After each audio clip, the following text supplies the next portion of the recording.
দেশের আপামর মানুষকে কাঁদিয়ে বিদায় নিলেন বিপ্লবী শরীফ ওসমান হাদী। হাদী চেয়েছিলেন জাতীয় সংসদ নির্বাচনে বিজয়ী হয়ে দেশের আইন প্রণয়নে ভূমিকা রাখতে। ইনসাফ প্রতিষ্ঠার মাধ্যমে সমাজে ন্যায় বিচার কায়েম করা ছিল তার আজীবন লালিত স্বপ্ন। বাংলাদেশের সকল আধিপত্যবাদের কবর রচনা ছিল হাদীর চেতনা। সেই শহীদ হাদীর চেতনা ছুঁয়ে গিয়েছে দেশের লাখো মানুষকে। তাই তো তার জানাজায় লাখ লাখ মানুষ হাজির হয়েছেন দেশের বিভিন্ন প্রান্ত থেকে।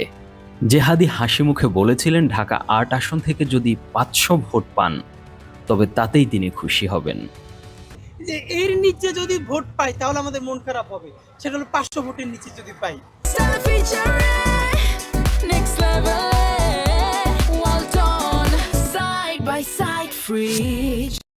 আততায়ের বুলেট হাদীর প্রাণ ছিনতাই করতে পারলেও হাদীর সেই ৫০০ ভোট কেড়ে নিতে পারেনি। গতকাল জাতীয় সংসদ ভবনের প্রাঙ্গণে অন্তত ৫ লাখ মানুষের উপস্থিতি জানান দিয়ে গেল হাদীর ৫০০ ভোট হাজার গুণে ফিরে এসেছে।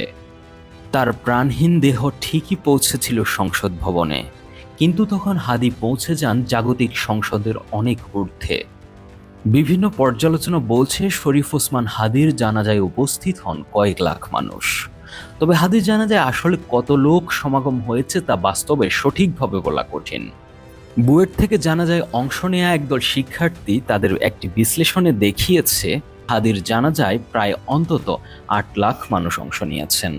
তারা বলছেন নিজেদের অংশগ্রহণের অভিজ্ঞতা থেকে এবং বিভিন্ন পয়েন্টে উপস্থিত মানুষের সাথে কথা বলে তারা হিসাব করেছেন শরীফ ওসমান হাদীর জানাজায় উপস্থিত মানুষ ১,৫০,০০০ বর্গমিটারের মতো জায়গা দখল করেছিলেন। এরকম ঘনত্বের জনসমাগমে উপস্থিত মোট মানুষের সংখ্যা ১ মিলিয়ন বা ১০ লক্ষের কাছাকাছি হতে পারে।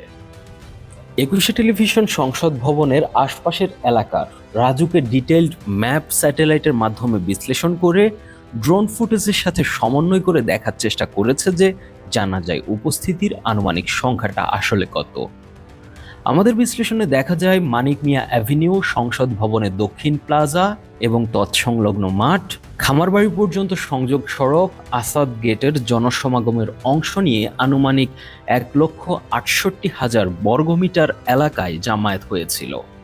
বাস্তব ঘনত্ব অনুসারে প্রতি বর্গমিটারে ৪ জন থেকে ৫ জন হিসেব করলে সেখানে অন্তত ৬,৭২,০০০ থেকে ৮,৪০,০০০ মানুষের উপস্থিতি সম্ভব।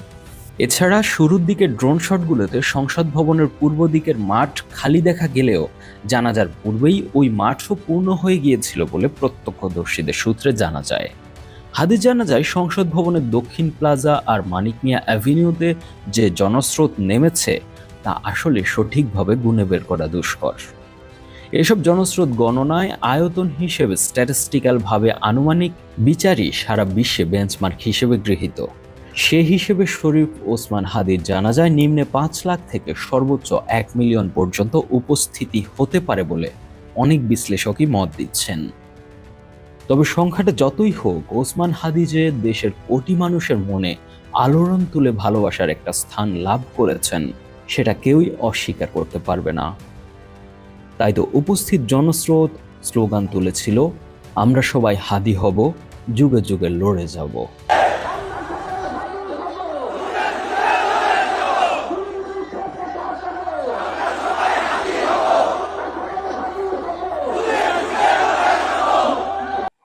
নিউজ ডেস্ক, একুশে টেলিভিশন।